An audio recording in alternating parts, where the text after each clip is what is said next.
জীবনকে আমরা কতভাবেই না বিশ্লেষণ করে থাকি।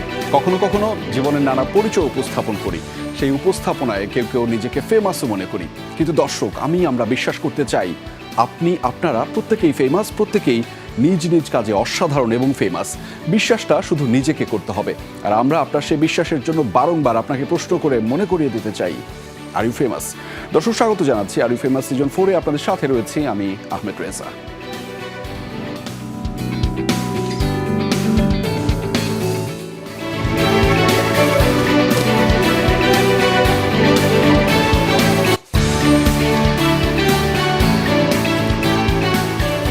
দর্শক, আর ইউ ফেমাসের আয়োজন মানে ভিন্ন পর্ষা, ভিন্ন সারথি আমাদের সাথে যুক্ত থাকে। আজকেও কিন্তু তার ব্যত্যয় ঘটছে না। আজকে দুর্দান্ত দারুণ কিছু গুণী মানুষ আমাদের সাথে যুক্ত রয়েছেন, যাদের কারণে আসলে বাংলাদেশ প্রতিদিন প্রজ্বলিত হয়। সেই মানুষদের সাথে আমরা গল্প করব, আলোচনা করব, নানান বিষয়ে জানতে চাইবো, এবং সেখানে কিন্তু যুক্ত থাকতে পারবেন আপনিও। অর্থাৎ আমাদের এই আয়োজনটি টেলিভিশনের পাশাপাশি সামাজিক যোগাযোগ মাধ্যম ফেসবুক এবং ইউটিউবে কিন্তু একই সাথে দেখতে পাওয়া যাচ্ছে। ফলে সেখানে যে কোনো ধরনের মন্তব্য এবং প্রশ্ন কিন্তু জানতে চাইতেই পারেন আমাদের সাথে যুক্ত হওয়ার সারথীদের কাছে। আমি আপনার হয়ে আমাদের সাথে যুক্ত হওয়া সেই অতিথিদের কাছে আপনার সেই মন্তব্য এবং প্রশ্ন জানিয়ে দেবো, এবং জানতে চাইবো আপনার মনের আকাঙ্ক্ষা। কিন্তু সবচেয়ে বড় যে প্রশ্ন, আপনি আসলে কাকে লিখবেন। এক্স্যাক্টলি তাই, যে ঠিক কাকে লিখবেন। এবং আজকে আমি মনে হয় আজকে সবচেয়ে বেশি এক্সাইটেড এবং সবচেয়ে বেশি টেন্সড। আমরা 4টা সিজন করেছি আমাদের এই আর ইউ ফেমাসের আয়োজনে, এবং সেই 4টা সিজনের মধ্যে আজকে মনে হয় সবচেয়ে বেশি ভয় আমার আজকে লাগছে। আমি জানি না কেন, এবং কারণটা আপনারা একটু আগে পরেই বুঝবেন। কারণ হচ্ছে, আজকে আমাদের সাথে এত গুণী মানুষ যুক্ত রয়েছেন। আমাদের সাথে যুক্ত রয়েছেন দি গ্রেট আফজাল হোসেন, অভিনয় শিল্পী, চিত্রশিল্পী এবং নির্মাতা, বাংলাদেশের মানুষ।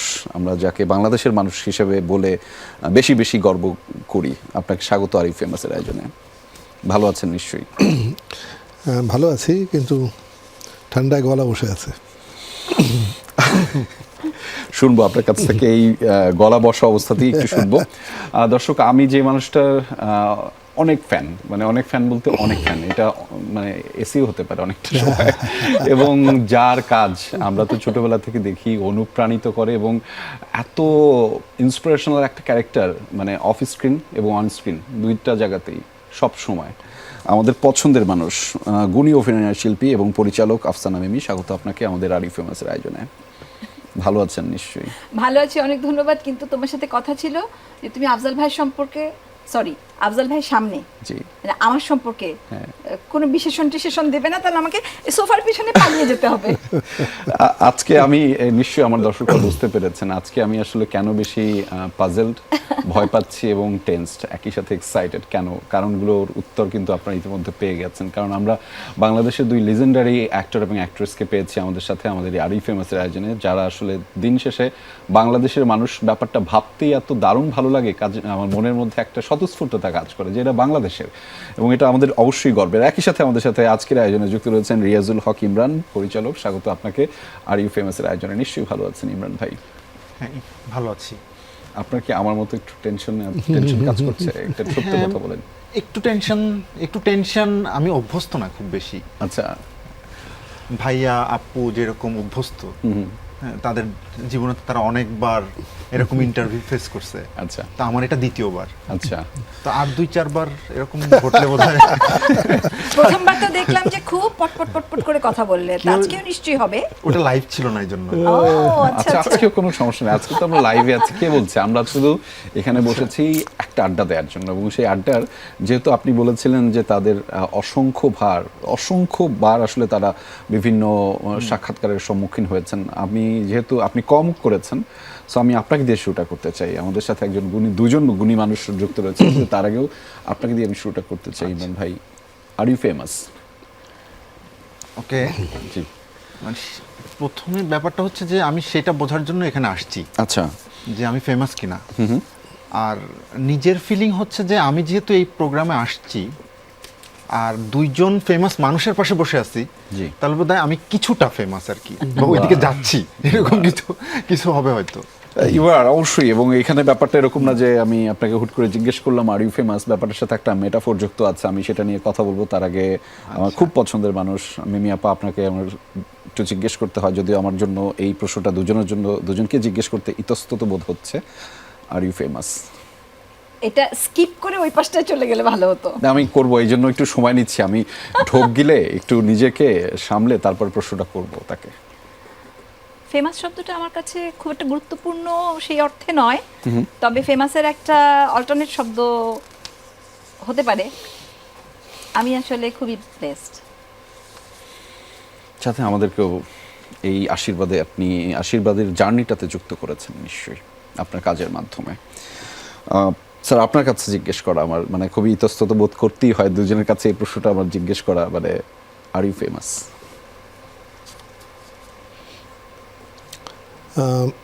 হ্যাঁ না বলে, সরি আমি দুঃখিত, আমি বলেছি যে আমার ঠান্ডা লেগে গলাটার অবস্থা খুব খারাপ।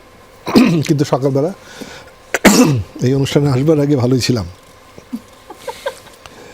আমি যখন ফার্স্ট ইয়ারে পড়ি জি, তখন এফডিসির গেটের সামনে শয়ে শয়ে মানুষ দাঁড়িয়ে থাকতো এফডিসিতে ঢোকার জন্যে। ওখানে সিনেমার তারকারা শুটিং করে, ওটা দেখতে যাওয়ার জন্যে, সিনেমার তারকাদের দেখতে যাওয়ার জন্যে।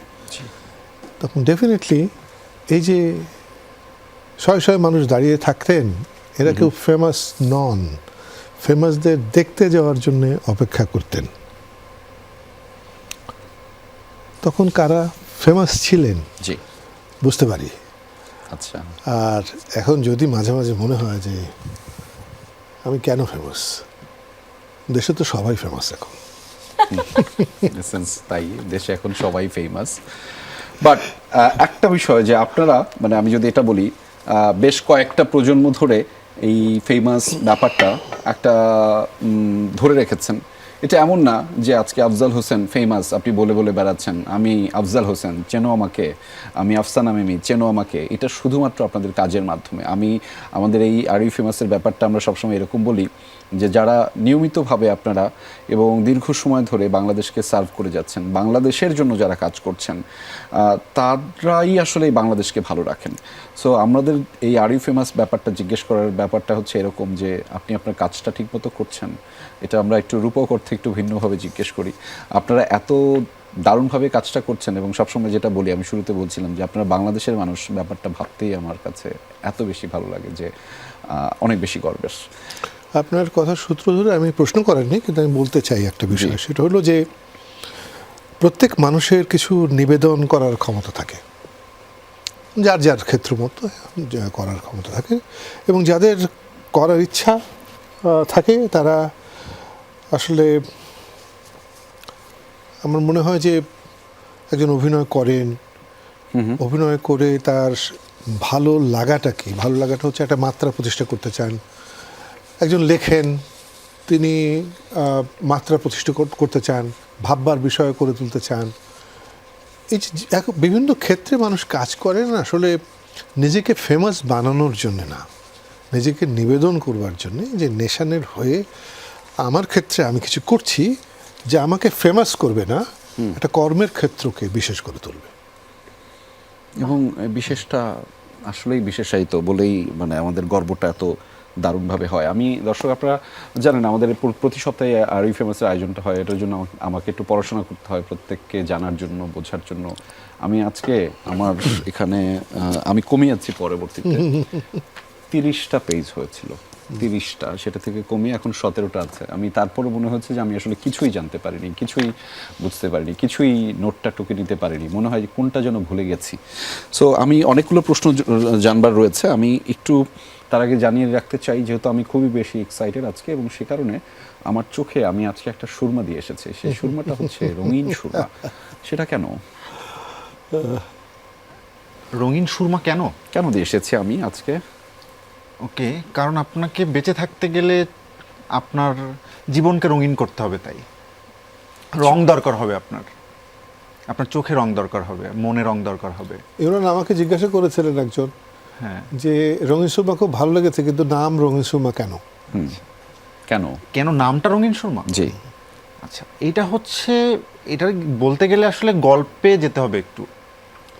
কারণ আমার কাছে মনে হয় যে মানুষের বেঁচে থাকতে গেলে রঙের দরকার হয়। প্রত্যেকটা অনুভূতির আলাদা আলাদা রং আছে। তো সেই জায়গা থেকে যে আমাদের গল্পের যে দুইজন ক্যারেক্টার, মুনতাসির এবং শাহিদা, তাদের জীবনটা ধূসর। এই ধূসর জীবনের মধ্যে তারা যে বেঁচে আছে, একজন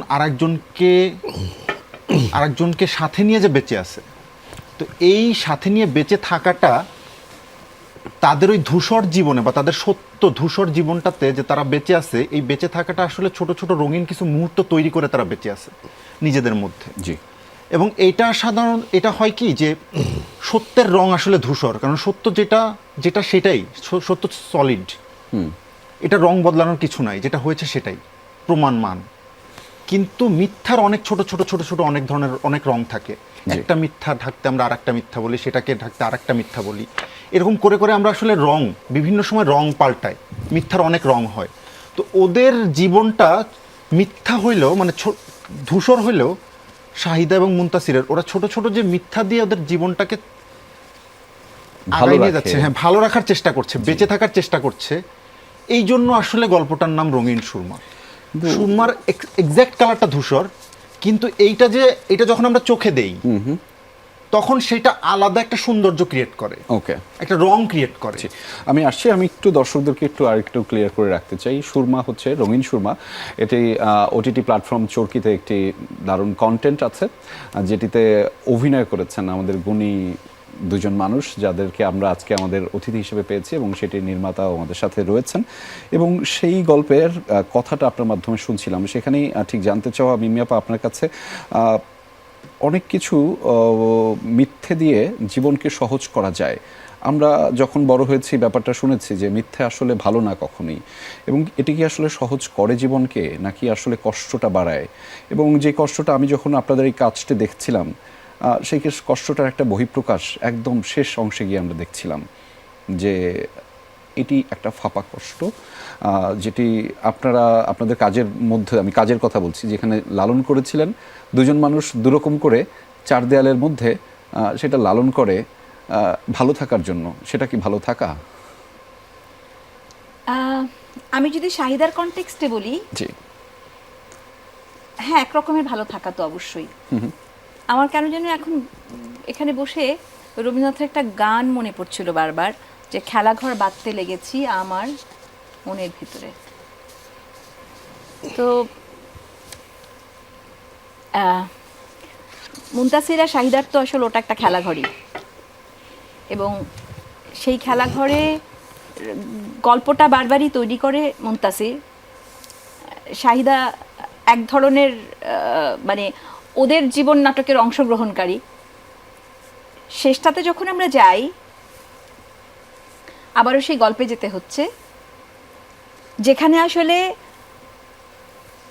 সত্যটা সামনে এসে দাঁড়ায়, কিন্তু সত্যটাকে কিন্তু মানে মুনতাসির যেমন করে গ্রহণ করেছে, আড়াল করেছিল অনেক গল্পের পেছনে সত্যটাকে।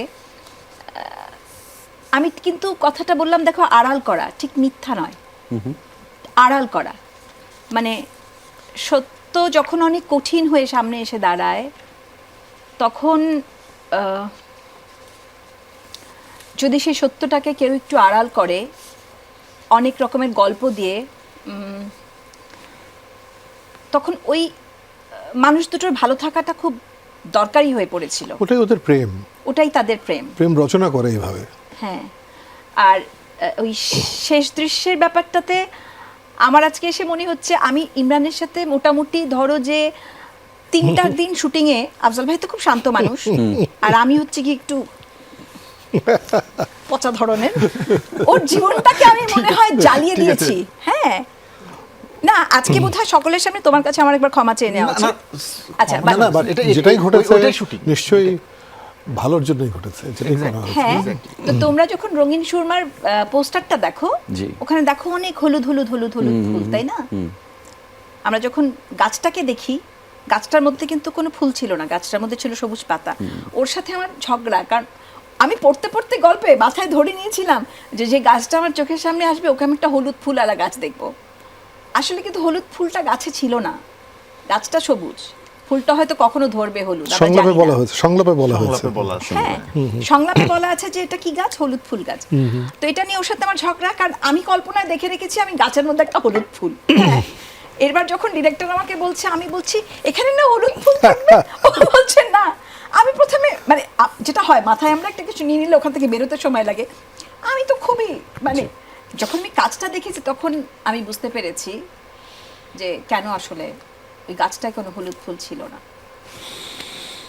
শ্রদ্ধেয় আফজাল হোসেন, আপনার কাছে জানতে চাও, আপনারা দুজনেই আসলে একই, মানে আমি যখন কাজটা দেখছিলাম আমার তো কখনোই এটাকে মনে হয় না, এটা আমার জানতে চাওয়া মানে কৌতূহলবশতই জানতে চাওয়া, কখনোই মনে হয় না যে আপনারা আলাদা করে অভিনয় করছেন, কি যেন করেন আপনারা একটা, এবং এই যে একটা মোহ, এই মোহতে মনে হয় কত 50 বছর ধরে একে একটা মোহে আমাদেরকে আকৃষ্ট করে রাখা, এটা তো সহজ না। কেমন করে করেন? মানে ওই যে আমি যখন দেখলাম যে আপনি একটা পার্সেল খুলছেন নদীর পাশে বসে, সেটা তো একটা আবেগ এবং এক্সপ্রেশন, চোখের এক্সপ্রেশন মুখের মধ্যে, এটা তো স্বাভাবিক আপনি না, আপনি তো আফজাল হোসেন, কিন্তু ওইখানে মুনতাসির মনা বলে যে ডাকে, মুনতা বলে যে ডাকে, আপনি তো সেইটা, এবং সেটাকে কেমন করে এত দীর্ঘ সময় ধরে বয়ে বেড়ান? প্রথম কথা হচ্ছে যে আমরা যারা অভিনয় করি, দীর্ঘকাল ধরে অভিনয় করি, অভিনয় ছাড়া আমাদের তো কোনো দ্বিতীয় প্রেম নেই। মানে সবকিছু অভিনয়কে ঘিরে।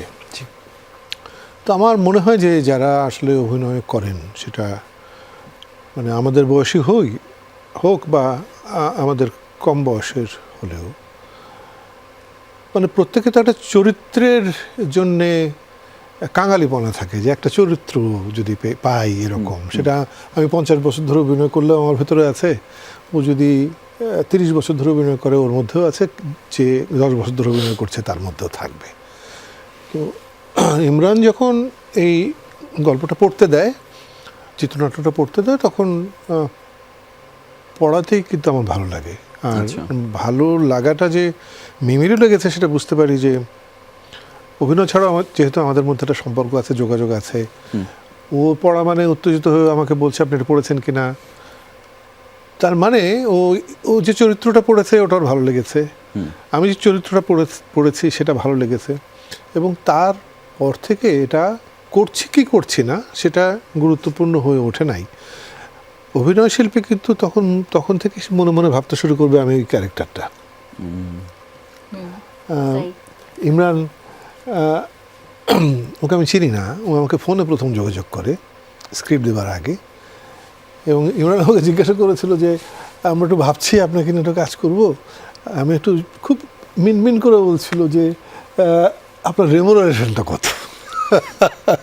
তো আমি ওকে চিনি না, ওকে আমি বলেছিলাম যে শোনেন, আমার তো স্ক্রিপ্টটা ভালো লাগতে হবে আগে, রেমুনারেশন আমার কাছে খুব গুরুত্বপূর্ণ বিষয় না, আমাকে আগে স্ক্রিপ্টটা পড়তে হবে, যেটা আমি করতে চাই, তখন স্ক্রিপ্টটা পাঠায়। এবং তারপরে আমি নিশ্চয়ই মনে করবো এটা আমি ব্লেসড যে সঙ্গে মিমিকে পেয়েছিলাম, কারণ অভিনয়ের জন্যে এরকম একটা স্বামী স্ত্রীর যদি কোনো ঘটনা থাকে, তাহলে পারস্পরিক বোঝাপড়াটা থাকলে অভিনয়টা অর্ধেক হয়ে যায়। তো সেটা ও থাকাতে আমার কাছে মনে হয়েছে যে অনেক সুবিধা হয়েছে। আমি যদি ভুল না করি 3 থেকে 4 বছর আগে আপনাদের একসাথে একটা কাজ ছিল মহাকালের ঠিক মাঝখানে, তারও ঠিক 22 বছর আগে আপনাদের একসাথে একটা কাজ ছিল ভোকাট্টা। 22 বছর আগে যেটা সেটার কথাই বলি, বাকি মাঝখানেরটা না বলি। আচ্ছা, 22 বছর আগে তখন তো আমি অভিনয়ে অনিয়মিত হয়ে গেছি, আর মিমিরা তখন রাজত্ব শুরু করেছে। তো ন্যাচারালি তখন যিনি অভিনয়ের জন্যে আমাদেরকে এক করেছেন তিনি আবার অপরিচিত, কিন্তু আমার এক্সাইটমেন্টটা ছিল হচ্ছে এই যে অপরিচিত হোক আজকের ইমরানের মতোই, স্ক্রিপ্টটা পড়ে ভালো লেগেছিল যে এটা অসাধারণ একটা স্ক্রিপ্ট। এবং আমি সবসময় চাই যে নতুন যারা কাজ করছেন তারা কিভাবে কাজ করেন ওটা দেখার একটা আনন্দ আছে, একটা অভিজ্ঞতা আছে, যেটা মনে করি যে কোনো বয়সে ওটা শেষ হয় না। তো সেটাও যেমন একটা আগ্রহ ছিল, আর আগ্রহ ছিল যে মিমি তখন মানুষ অনেক পছন্দ করে মিমিকে। তো মনে হয়েছে যে এরকম একটা চরিত্রের সঙ্গে অভিনয় করব, সেটা অনেক দিন পর নিশ্চয়ই আরেকটা নতুন চ্যালেঞ্জ হবে। তো নিশ্চয়ই সেই অভিজ্ঞতাটা অনেক ভালো ছিল, কাজটা খুব ভালো হয়েছিল। কিন্তু ইন্টারেস্টিং হচ্ছে নাটকটা মুক্তি পেয়েছিল প্রায় 10 বছর পর 10 বছর পর। আচ্ছা, যখন আমি অভিনয় ছেড়ে ক্যামেরার পেছনে চলে গিয়েছিলাম সেই সময় অনেক কিন্তু খুব দুঃখ। চমৎকার গল্প ছিল। পরিচালক মনে করেছিলেন গল্পটা তত ভালো না, কিন্তু আমাদের খুব ভালো লেগেছিল। মানে সাম্প্রতিক সময় মিমিয়াপা যে মিউয়ের কাজটাও দেখছিলাম আমরা, সেটাতেও আপনারা একই প্রোডাকশনে কাজ করেছেন, কিন্তু দেখা আপনাদের হয়নি। একসাথে হয়নি। হ্যাঁ, দেখা হয়নি। আমি কাজটা দুটো দেখছিলাম। চরিত্র দুই জায়গায় দুই ছিল, জায়গায় হ্যাঁ। ছিল, দুইটাই খুবই গুরুত্বপূর্ণ চরিত্র ছিল। তারপরে ওই যে আমি 3টা কাজের কথা বললাম, আমি আসলে 3টা কাজই জেনেছি, পড়াশোনা করে জেনেছি। এমন না যে একদমই আমার পুরোটা কাজ খুবই অন্তর্নিহিত হয়ে দেখা হয়েছে, কিন্তু 3টা জেনেছি। নিশ্চয়ই তার সাথে কাজ করার একটা ব্যাপার আছে। মানে ব্যাপার মানে কি, আফজাল ভাই একটু আগে বললেন যে উনি ব্লেসড, আমি তো একটু আগে সোফার পিছনে পালাতে চেয়েছিলাম, এখন আমার মনে হচ্ছে আমি ধরনী দ্বিধা হও, আমি এবার বোধহয় মাটির তলাতেই চলে যাব। প্রত্যেকটা মানুষের একটা বৈশিষ্ট্য আছে, এবং প্রত্যেকটা মানুষ থেকে কিছু শেখার আছে।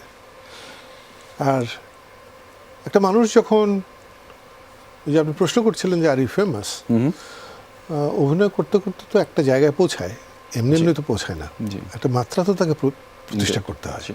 তো ন্যাচারালি আমি হয়তো অনেক আগের অভিনয় শিল্পী হতে পারি, কিন্তু পরে যে ওই মাত্রাটা পৌঁছেছে, একজন অভিনেতার মনে হতে পারে না যে তার সঙ্গে অভিনয় করে একটা নতুন আনন্দ হবে।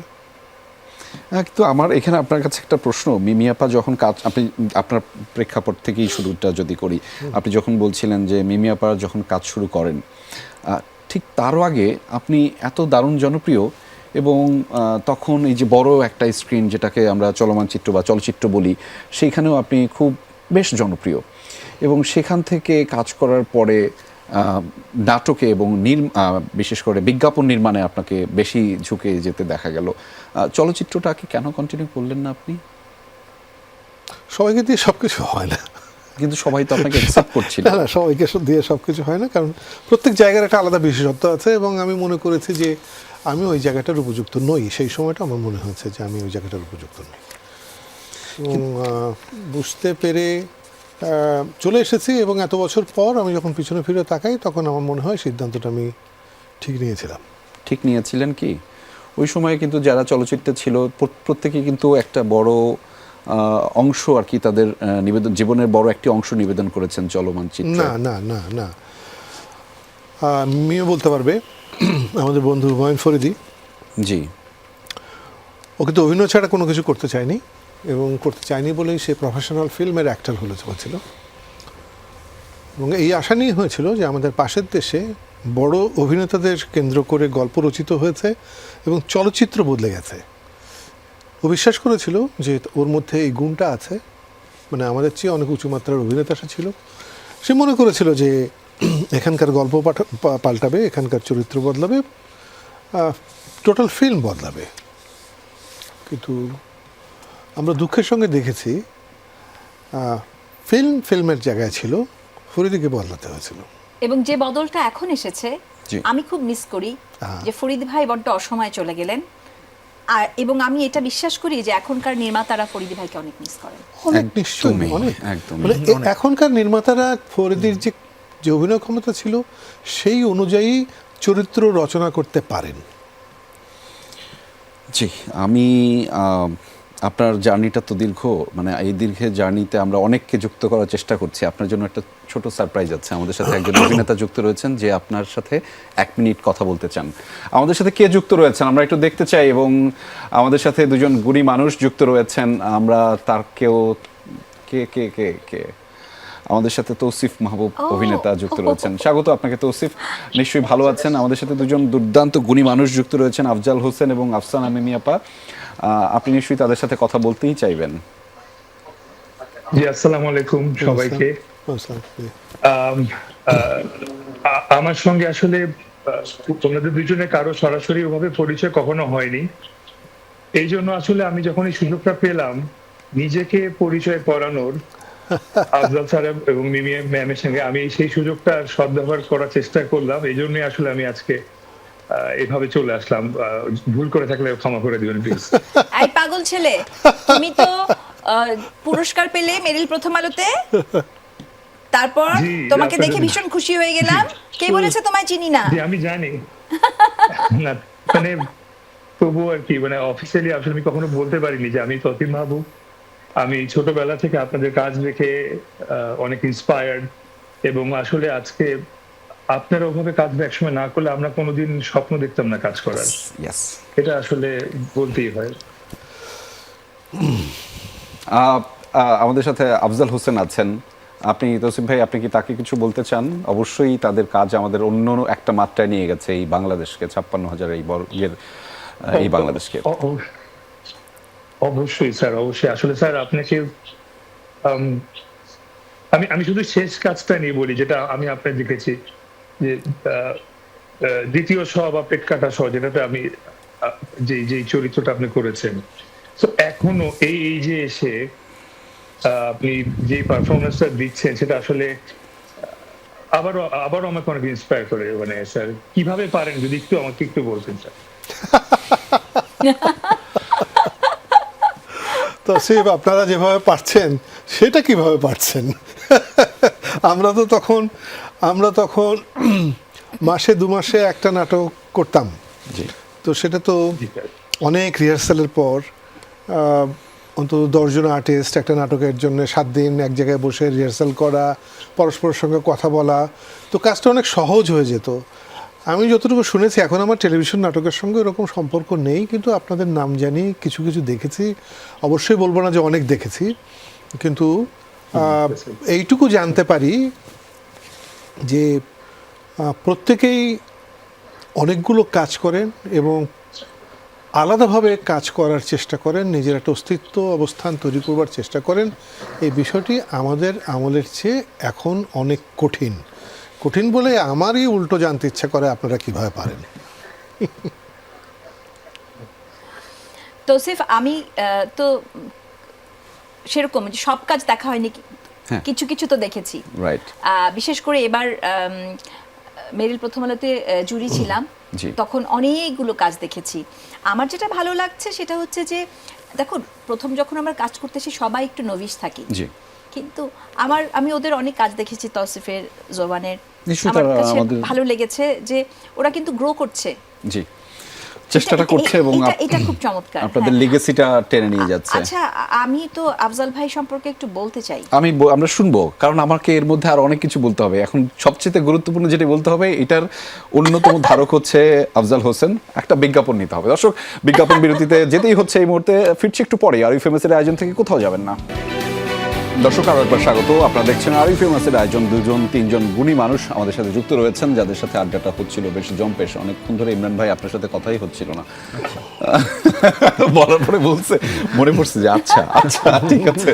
সো ইমরান ভাই, আপনি নিজেকে এখানে কি হারায় ফেলছেন এরকম কিছু? আমি তো হারিয়ে ফেলেছি এগুলো। হ্যাঁ, মানে আমি না, আমরাই তো হারানো ছিলাম, ইমরান তো আমাদের সামনে নিয়ে এলো। আমার কিন্তু একটু কথা বলতে দিতে হবে আফজাল ভাই সম্পর্কে। আমি আপনার কাছে ফিরছি, তবে তার আগে আমি আফজাল ভাইকে একটা প্রশ্ন একটু করতে চাই।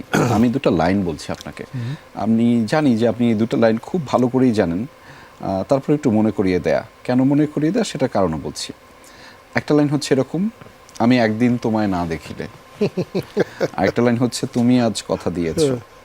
আমি ঠিক যেখানে ছিলাম বিরতিতে যাওয়ার আগে চলচ্চিত্রের কথা বলছিলাম, সেখানকার এই 2টা লাইন। এবং আপনি যখন থেকে এই সিনেমাটা করেছিলেন 2 জীবন, সেই সিনেমাটার গান এখনকার যেই জেনজি জেনারেশন তারাও শোনেন, আপনি জানেন? হ্যাঁ, কারণ আমি এটা জানি যে মানুষ আসলে যে কাজ করে সেই কাজটা কে কীভাবে নিল, এটা প্রত্যেকেই আসলে খোঁজখবর রাখে। তো এটা আসলে একটু ছোট করে বলতে হয় যে এটা শ্রদ্ধেয় আব্দুল্লাহ মামুনের ছবি, সিনেমা। উনি আমাকে টেলিভিশনে এনেছিলেন। আমি এই ছবিটা করবার আগে সিদ্ধান্ত নিয়েছিলাম যে আমি আর সিনেমা করব না। উনি আমাকে একটা বিষয় বলেছিলেন যে এটা করতে হবে, তুমি করবে না সেটা ভালো কথা, কিন্তু এটা করতে হবে। তার কারণ হচ্ছে তুমি টেলিভিশনে অভিনয় করো, অনেক মানুষের ধারণা আছে যে টেলিভিশনে যারা অভিনয় করে তারা সিনেমা খুব সুবিধা করতে পারে না। আর আমি যে সিনেমা বানাই, আমি টেলিভিশনে প্রডিউসার, মঞ্চে নাটক করি। আমার সম্পর্কেও ধারণা হচ্ছে যে হ্যাঁ, মঞ্চে করতে পারো, টেলিভিশনে করতে পারো, কিন্তু সিনেমা তোমার জন্য না। কি অসাধারণ সব সিনেমা, সুতরাং জনকনী। চলো আমিও করব, তোমাকেও করতে হবে এই সিনেমাটা, আমরা একটা কমার্শিয়াল মুভি করব। এবং এই ছবিটাই আসলে, সিনেমা তো আগে করেছি, জি মাঝখানেও করেছিলাম, কিন্তু এই ছবিটা করবার পর মনে হয়েছিল যে আমি যদি এটাকে পেশা হিসেবে নিতে চাই তাহলে ওই ক্ষেত্রটা প্রস্তুত হলো। বিকজ যখন একটা ছবি খুব চলে তখন ওই অভিনয় শিল্পীদের যারা অভিনয় করেন তাদের একটু দাম টাম বাড়ে, তার কাছে প্রস্তাব আসে করবেন কিনা ওই তখনই করতে হয়, তখনই করলে তখন ছবির সংখ্যা বাড়ে, তখন আপনি সিনেমায় নিয়মিত অভিনেতা হলে। কিন্তু তখনই সিদ্ধান্ত তো আমি আগেই নিয়ে ফেলেছি যে আমি আর করছি না। আচ্ছা, আমি তিনটা লক্ষ্য নাম করবেন বলি। যে ওই যে গান দুটোর কথা বললেন, যদি এখনো দেখানো হয় টেলিভিশনে, দেখানো তো হয়, তো ওর মধ্যে কিন্তু মানে নায়কেরও নাচছিল। হ্যাঁ, তো মানে আমার তো- আপনারও নাচ ছিল। যা দেখেছেন ওটা আমার নাচ না, যা নাচতে বলা হয়েছিল আমি নাচিনি। ও আচ্ছা। আমি মামুন ভাইকে খুব অভিনয় করে বলেছিলাম নাচ আমার জন্য না, নায়িকাই নাচুক, পিছনে যতটুকু না করলে নয়, আমি ততটুকুই করি। আমি তিনটা মানুষের নাম বলবো, আপনি ছোট করে এক লাইন করে তাদের জন্য কিছু বলবেন। আব্দুল্লাহ আল মামুন, যদিও আপনি একটু বলে ফেলেছেন, কাজী জহির এবং আব্দুল লতিফ বাচ্চু। মামুন ভাইকে নিয়ে বলি, আমি তো আসলে অভিনেতা হতে আসিনি, জি অভিনয়টা এমনিই শুরু করেছিলাম। শুধু নাসিরুদ্দিন ইউসুফ উনি আমাকে নিয়ে গেছিলেন থিয়েটার করাতে। থিয়েটার থেকে আব্দুল্লাহ আল মামুন ভাই আমাকে নিয়ে গেছিলেন সিনেমা করাতে। জি কাজী জহির উনি আমাকে নিয়ে গেছিলেন, মামুন ভাই নিয়ে গেছিলেন টেলিভিশন করাতে, টেলিভিশনে কাজী জহির আর সিনেমা। কাজী জহির নিয়ে গেছিলেন সিনেমা করাতে। জি আর সেই সিনেমার পরিচালক ছিলেন এবং ক্যামেরাম্যান ছিলেন আব্দুল লতিফ বাচ্চু। উনি আমাদের দেশের অনেক বড় ক্যামেরাম্যান একজন। জি যে ছবিটা আমি করেছিলাম মূলত একজনের অভিভাবকত্ব লাগে না, উনি ছিলেন অভিভাবক। সুতরাং এই মানুষগুলো আমি মনে করি যে বিভিন্ন ক্ষেত্রে আমার জীবনে মানে দিক বদলে দিয়েছেন। আমি আপনার কাছ থেকে শুনতে চাই, আপনি অনেকক্ষণ ধরে বলছিলেন, আপনাকে কথা বলতে দিতে হবে, আমি পুরো ফ্লোর আপনার। না, প্রথম কথা হচ্ছে আফজাল ভাই আমি কি যখন একটু সুইচ কথা করে বলেন, দেবো? দর্শক, আজকের এই অনুষ্ঠানের হোস্ট বদলে গিয়েছে, এই হোস্ট এখন আফসানা বেগম। পুরোটা আপনার এখন। দুষ্টু ছেলে। না, যেটা হয়েছে যে আফজাল ভাই যখন থাকেন, আফজাল ভাই এত সুন্দর করে কথা বলেন, তখন মানে আমি কিন্তু এমনিতে এরকম কোনো আয়োজনে প্রচুর কথা বলি, খুব প্রগল্ভ থাকি, ঠিক আছে, কিন্তু আফজাল ভাই যখন এত সুন্দর কথা বলেন তখন আমার মনে হয় যে আমি বসে বসে শুনি, কিছু না বলি। কিন্তু আজকে একটা কথা বলা ভীষণ দরকারি হয়ে পড়েছে। জি অবশ্যই। তুমি বলেছিলে যে তুমি আজকে সুরমা লাগিয়ে বসেছো, আচ্ছা, আর আমি হচ্ছে ধরো অভিনয়ে মানে আফজাল ভাইদের অভিনয় দেখেছি, মানে ওইটা কিরকম, ওইটা যে সুরমা লাগানোর মতো আর কি, মানে দুই চোখ ভরে দেখেছি। আফজাল ভাইয়ের একদম শুরুর দিক থেকে আমি নাটক দেখতে শুরু করেছি, সেই রক্তের আঙুর লতা। তখন তো এই উপায়ই ছিল না, না দেখে কি করবে, টেলিভিশন তো না একটাই না ছিল। না, না দেখলেও মানে ও কথা হচ্ছে যে তখন তো মানে বাড়িতে ঠিকঠাক মতো টেলিভিশনও নাই, নানু বাড়িতে গিয়ে দেখি এরকম অবস্থা আর কি। কিন্তু সেই রক্তের আঙুলতা দেখলাম, তারপর দেখতে লাগলাম, দেখতেই থাকলাম, একটার পর একটা কাজ দেখছি, সেই সেই হাজার বছর ধরে সেই মন্টু মানে মন্টু টুনি, মন্টু, হ্যাঁ, right. সেই মন্টুর সাথে আমি কোনোদিন অভিনয় করব, এটা তো আমার কাছে ধরো যে এখনো মানে, কিন্তু আমাকে একটু চিমটি কেটে দেখতে হয় যে am I dreaming, হ্যাঁ ঠিক আছে। তো যখন ভোকারটাতে কাজ করেছিলাম তখন তো আফজাল ভাইকে আমি প্রচণ্ড ভয় পেতাম, হ্যাঁ, কি কি করেছে আমার কিন্তু কিছু মনে নাই। পরে এখন যখন ভোকারটা দেখি তখন দেখি মানে খুবই দুর্দান্ত প্রেমের নাটক ছিল এটা, দেখলাম যে বেশ জমেছিল, খুবই ভালো ছিল। দুঃখ যে ওটা 10 বছর পরে প্রকাশ পেয়েছিল। তো এখানে এসে যখন রঙিন সুরমা করলাম ইমরান, আমার কেন জানি মনে হয়েছে কি যে ওই যে একটা, এটা না অনেকটা যে একটা চক্রাকার বলি না আমরা, ওরকম মনে হয়েছিল যে ভোকারটায় আফজাল ভাইয়ের সাথে যে মানে জীবনটা শুরু হয়েছিল অভিনয়ের, সেইটা যেন আমার কাছে মনে হয় যে রঙিন সুরমা এসে যেন এটা একটা সম্পূর্ণতা বা পূর্ণতা পেল। ওই যে প্রেমের ওই যে গল্পটা, মাঝখানে আমরা একটা করেছিলাম যে ওটা ছিল, ভালো ছিল, ইন্টারেস্টিং ছিল, খুব উপভোগ করেছিলাম আমরা, যে মহাকালের হ্যাঁ, মহাকালের ঠিক মাঝখানে, মাঝখানে। হ্যাঁ। তো মানে এখানে এসে না মানে আর তুমি বলছিলে না যে অভিনয়টা কেমন, মানে অভিনয়ের সময়গুলো কেন অভিনয় মনে হয়নি। আফজাল ভাই যে মানে এত অদ্ভুত করে জায়গাটা তৈরি করে দিতে পেরেছিলেন। আর আমি যেটা হয়েছে যে পরে তো আফজাল ভাইয়ের সাথে এখন সম্পর্কটা অনেকটা বন্ধুর মতো, হ্যাঁ, মানে ওই সম্পর্কটা আফজাল ভাই তৈরি করে দিয়েছেন, মানে আমাদেরকে ওই স্পেসটা দিয়েছেন। তো যেটা হয়েছে যে অভিনয়ের জায়গাটাতে মানে রঙিন সুরমা আমার কাছে মনে হয় যে আমার জীবনের খুবই একটা অন্যরকম কাজ, যেটা মানে মাথার ভেতরে ছিল, যেটা আসলে বুকের ভেতরে ঢুকে পড়েছে। ইমরানের জন্য খুবই টেরিফিক। ইমরানের জন্য ওর প্রথম কাজের ইমরানকে অনেক ভয়াবহ বকা স্মৃতি দিয়ে- থেকে যাবে। ইমরানকে অনেক বকা দিয়েছে। এত জানিয়েছে, ওই ভয়াবহ স্মৃতি থেকে ট্রমাটাইজড হয়ে যাবে, এই ছেলে বেরোতে পারবে না এই ট্রমা মিমি থেকে। বকা দিত বলে আমি আমার চুপ করে ধারণা থাকতাম। ভিন্ন, মানে ইমরান ভাইকে শুনতেই চাই, মানে সবাই বলছে আপনি ট্রমাটাইজড হয়ে যাবেন কিংবা এবার আমি বলছি, এত না, কিন্তু কাজটা নিয়েছিলাম, যে কাজের বাইরে তো না। এক্সপেরিয়েন্সটা, আমার কি ধারণা এটা আপনি আপনার পরবর্তী অনেক কাজে মনে রাখবেন যে আপনি আপনার কাজ আপনার এই কাজটাতে এরকম দুজন লেজেন্ডারি মানুষ আপনি পেয়েছেন। কিন্তু ওর কাজটাকে আমরা দুজনেই খুব ভালোবেসেছি। সেটা তো আছেই। মানে আমি যদি প্রথমে যাই একটু ট্রমাটাইজ ব্যাপারটা যেটা বলতেছে, সেটা হচ্ছে যে কাজের সময় যেরকম আমার সমস্যা হচ্ছে আমি কখনো আমার এক্সপ্রেশন লুকাইতে পারি না। মানে আমি যদি কোনো কিছু নিয়ে টেন্স থাকি, ওটা আমার চোখ মুখ দেখলে একটা বাচ্চাও বুঝতে পারবে। আচ্ছা, হ্যাঁ, মানুষ আছে না যে টেন্স থাকলে যে নিজেকে কুল রাখতে পারে, ওটা বোঝা যায় না, বাইরে আসে না, বের হয় না, মানে এক্সপ্রেশনে থাকে না। তো আমার ক্ষেত্রে এইটা ওইটা হয়তো হইতে পারে, কারণ কাজটা নিয়ে আমাদের অনেক ধরনের অনেক ব্যাপার ঘটতেছে আমাদের চারপাশে। টাইমিংয়ের একটা ব্যাপার, বিভিন্ন ধরনের ব্যাপার ঘটতেছে। তো সেই জায়গা থেকে আমি টেন্স ছিলাম, কিন্তু এরকম না যে আপনি আমাকে অনেক বিরক্ত করছেন, অনেক জ্বালাইছেন আপনি। না মানে এটা তুমি বললে আমার তো কাছে তো আমারও মনে হয় যে ভালো হলো। আপনাদের দুজনকে আমি আরো অনেক বেশি ইয়ে করছি।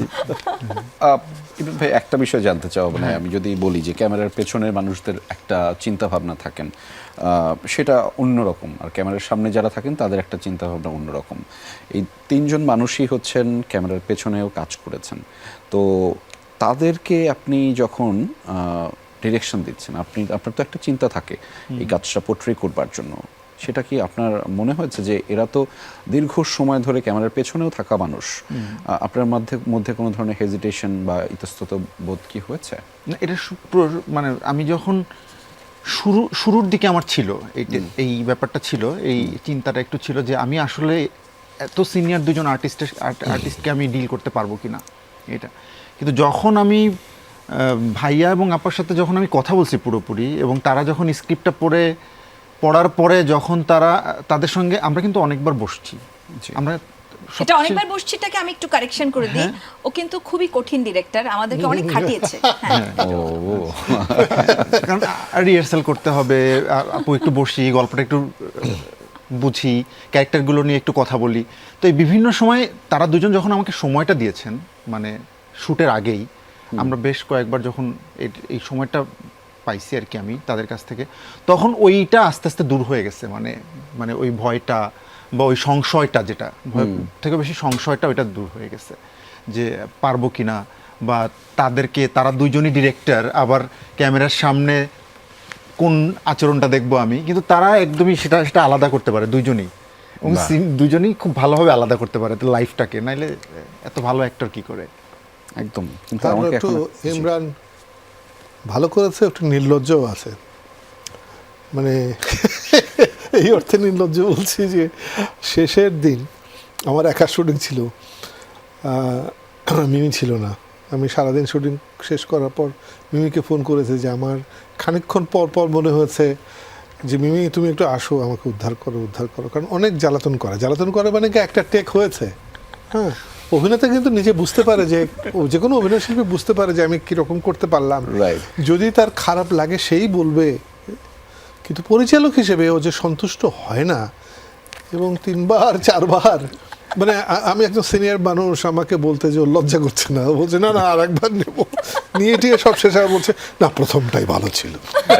ভাইয়া ওইখানে একটা ব্যাপার আছে, যেমন অ্যাক্টিং ঠিক আছে ভাই, একটু বলি আমি, এক্সপ্লেইন করতে হবে না।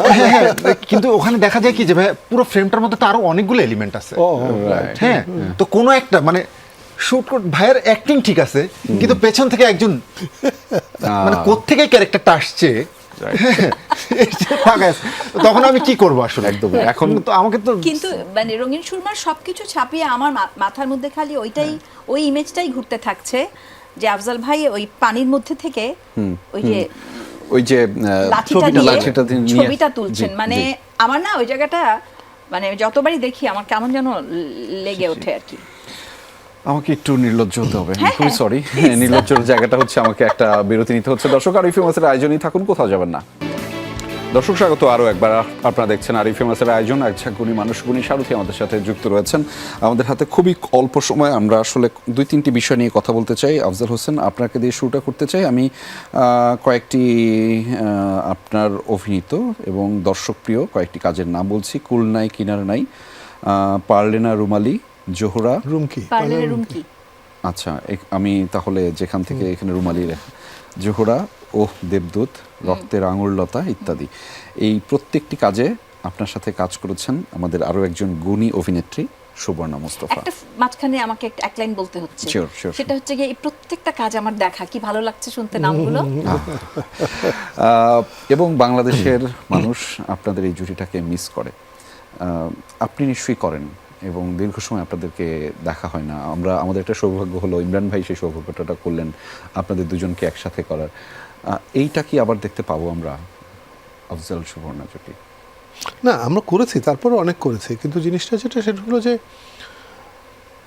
এক একটা সময়ের এক একটা আবেগ থাকে, এক একটা সময়ের এক এক রকম চাহিদা থাকে, জি, বর্ণ গন্ধ এগুলো সব পাল্টায় তো, তাই না? এখন ধরা যাক যে পার্লের রুমকি, যার কথা বললেন, যে নাটকটির কথা বললেন, মিমি বলতে পারবে যে এখন যারা টেলিভিশন আগে থেকে দেখেন তারা কয়েকটা নাটকের নাম বলতে পারবেন, তার মধ্যে পার্লের রুমকি একটা। কিন্তু তার মানে এই নাটকটি এখন হলে আবার যে গল্পটি সবাই খুব পছন্দ করবেন তা তো না হতে পারে, সময় তো বদলে গেছে। তোমার কাছে এই তথ্যটা আছে তো, পার্লের রুমকি কার লেখা? নাহলে ওনার কাছ থেকে জেনে নাও। না, আমার লেখা ছিল এটা। এটা টেলিভিশনের আমার বিবেচনায় যে যা যা শুনতে পারি, যে টেলিভিশনের সবচাইতে জনপ্রিয় রোমান্টিক নাটক বোধহয় পার্লের রুমকি। আমি এখন বহু মানে প্যারেন্টসদের পাই যারা বলেন যে আমার সন্তানের নাম লিখেছি রুমকি, বা অনেক মেয়েদের পাই যাদের নাম রুমকি। বাহ বাহ, আমি এই নামটাতে এত ভুল করলাম, আমার নিজের কাছে এত অসহ্য লাগছে। আমার দোষটা এখানে এখানে এখানে গুগলে লেখা ছিল। তুমি আমাদের অর্ধেক বয়সী, সেই জন্য তুমি মাফ পেয়ে যাচ্ছ। যাই হোক, তারপরেও যেটা বলতে চাই যে হ্যাঁ, সুবর্ণা অসাধারণ অভিনেত্রী, কিন্তু আমাদের দেশের দুর্ভাগ্য হচ্ছে, অভিনয় শিল্পীদের দুর্ভাগ্য হচ্ছে এই যে একটা সময় পর্যন্ত তার যেসব কাজ থাকে, যে কোনো অভিনয় শিল্পীর যে ধরনের কাজ থাকে, পরবর্তীকালে সেই অভিনয় শিল্পীকে মাথায় রেখে নতুন কোনো চরিত্র কেউ রচনা করেন বা সেভাবে তাকে বাঁচিয়ে রাখেন, এই উদ্যোগটা আমরা দেখতে পাই না। অনেক অসাধারণ অভিনেতা আছেন যাদের আমরা ভুলে গেছি, প্রয়োজন হয় না আমাদের। আর আমাকে ছোট করে, একদমই ছোট করে বলা যায় কিনা, মানে আপনার এই কাজগুলোর মধ্যে সুবর্ণা মুস্তফার সাথে 80-র দশকে অনেকটা কাজ করেছেন, এবং 90 দশকের শুরুতে যেই নাটকটির কথা এখনো বলা হয়, যেটির কারণে সে অভিনয় করেছে, কোথাও কেউ নেই, সেইখানে আমি শুনেছি, এটা কি সত্যি কিনা আমি জানি না, যে আসাদুজ্জামান নূরের এই জায়গায় আপনাকেও ভাবা হয়েছিল কি না, এরকম কি কিছু? এটা খুব গুরুত্বপূর্ণ বিষয় না, কারণ আমাদের কালে কে কোন চরিত্রটি করছে এটা কিন্তু কেউ মাথায় নিত না, যে আমি এটা করছি, ও ওটা করছে। এটা মানে অদ্ভুত একটা পরিবেশ ছিল তখন। আপনি খেয়াল করেন যে প্রত্যেকের আলাদা পরিচয় ছিল এবং নাম ছিল। শুধু আমি টেলিভিশনের কথা বলবো না, আপনি খেয়াল করে দেখেন যে সিনেমায় অন্তত আপনি টানা 7-8 জন নায়কের নাম বলতে পারবেন, তাদের একটা আলাদা আলাদা বিশেষত্ব ছিল। 7-8 জন নায়িকার নাম করতে পারবেন যাদের বিশেষত্ব ছিল। এবং কখনো এই প্রতিযোগিতাটা এবং তুলনাও ছিল না, কে কার চেয়ে ভালো করে, কে কার চেয়ে জনপ্রিয়, কে কিসে মানায়, এইসব কথাগুলো পরবর্তীতে আমরা অনেক আলাপ আলোচনা করে এই জায়গায় পৌঁছেছি। আমরা এইসব নিয়ে আলাপ করি, কিন্তু আমাদের কালে কোনো অভিনয় শিল্পী নিয়ে এইসব বিষয় নিয়ে কথা হতো না। বা হ্যাঁ, এবং আফজাল ভাই কোথাও কেউ নেইতে কিন্তু বকুল চরিত্রটা সমীকে বলা হয়েছিল, সমী করেনি, আমি করেছি। এই জন্য আমি সবসময় সমীর প্রতি আর কি থ্যাঙ্কফুল। এমনকি টেলিভিশনের একটা অসাধারণ নাটক কুল নাই কিনার নাই, অসাধারণ একটা নাটক, ওতে অভিনয় করেছিলাম। মানে অনেকগুলো চরিত্র ছিল, কিন্তু আমি, সুবর্ণা আর আসাদুজ্জামান নূর। কিন্তু নূর ভাই তো ইচ্ছা করলে এই চরিত্রটা নাও করতে পারতেন, কিন্তু তিনি একটা চরিত্রকে চরিত্রই মনে করেছেন, এবং সেই মনে করবার কারণে ওই নাটকটি এখনও দেখলে মনে হবে যে উনি ছাড়া এই চরিত্রটাকে আর কাউকে মানাতো না। বা হুমায়ুন ফরিদি, আমি একটা নাটকে অভিনয় করছি, সেই নাটকে উনি একটা দৃশ্যে একটা সংলাপ বলবেন, তো নাও করতে পারতেন, কিন্তু আমার বলতে কোনো দ্বিধা নেই যে ওই নাটকটা খুব পপুলার হয়েছিল, ওই নাটকটা নিয়ে অনেক মানুষ কথা বলেছিল, কিন্তু সবাই বলতো যে ওই যে নাটকে ওই ডায়লগটা দিল ওখানে অসাধারণ। তো এটার জন্য কিন্তু আমরা কখনো মনে করিনি আরে আমাকে নিয়ে তো কথা হচ্ছে না, ওই একটা ডায়লগ নিয়ে কথা হচ্ছে। জি, আমাদের সময়টা এই অসাধারণত্বগুলো ছিল। আমি খুব আফসোসে আছি, আমার হাতে অনেক সময় নাই, আমার হাতে একদমই কম সময়। একদম শেষ বাক্য দিয়ে শেষ করতে চাই। ইমরান ভাই, পরবর্তীতে কি কাজ আছে সেটা নিয়েও বলতে পারেন, অথবা আপনি বাংলাদেশকে কেমন দেখতে চান? দুইটাই খুবই টাফ কোশ্চেন। বাংলাদেশকে কিভাবে দেখতে চাই, এটা আমার মানে আমার চাওয়া পাওয়া, আমার চিন্তা কোনো কিছুর সাথেই মিলবে না আর কি। মানে এই জন্য এইটা বলতেই চাই না। আর সামনে যেটা করতে চাই সেটা হচ্ছে আরো ভালো কাজ করতে চাই, ফিকশন বানাইতে চাই আর কি। মেপা, দর্শকদের উদ্দেশ্যে যা ইচ্ছা তাই বলেন, বাংলাদেশ নিয়ে হলে ভালো, বাংলাদেশ নিয়ে হলে ভালো। বাংলাদেশের একটা অংশে আমরা থাকি, মানে বাংলাদেশের একটা অংশে আমরা কাজ করি যারা আমরা সংস্কৃতি চর্চা করি। তো আমাদের এই অংশটার আরো শ্রী বৃদ্ধি হোক, এটাই তো আমার চাওয়া। আর আমি নিজেকে খুবই সৌভাগ্যবান মনে করছি যে এরকম তরুণ তুর্কিদের সাথে কাজ করার সুযোগ মিলছে। আমি তোমার এখানে কিছুদিন আগে এসেছিলাম, মিউ নিয়ে কথা বলতে, পাশে আতিক ছিলেন, আতিক জামান, আজকে আছেন ইমরান। মানে আমার জন্য এই এই এই পরিক্রমাগুলো খুব আনন্দের। বাহ, আফজাল ভাই, তিনটা বিষয়ে লাইন শোনাতে চাই। দেশ বদলাতে হলে মানুষ বদলাতে হবে, অসভ্যতা করাকে এখন বাহাদুরি মনে করা হয়, ফ্রিতে পেয়েছে তাই দেশকে মনে হয় ভাড়া বাসা, মায়া জন্মায়নি। তিনটি লাইনই আপনার। এক বাক্যে যদি বাংলাদেশের জন্য কথা বলতেন, এই প্রত্যেকটা লাইনই বাংলাদেশের।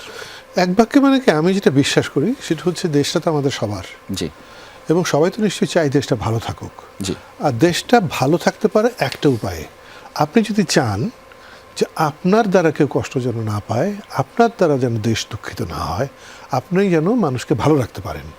ইন্ডিভিজুয়ালি প্রত্যেকটা মানুষ যদি চেষ্টা করে যে আমি অন্যকে ভালো রাখবো, চেষ্টা ভালো থাকবে। মানে ঘুরে ফিরে সেই চার অক্ষরের শব্দ ভালোবাসা। জি, ভালোবাসা। ধন্যবাদ আফজাল হোসেন, আফসান নামী এবং রিয়াজুল হক ইমরান আমাদেরকে সময় দেওয়ার জন্য। দর্শক, আমাদের সাথে যুক্ত থাকার জন্য আপনাদের সবাইকে ধন্যবাদ। দেখা হবে পরবর্তী আয়োজনে।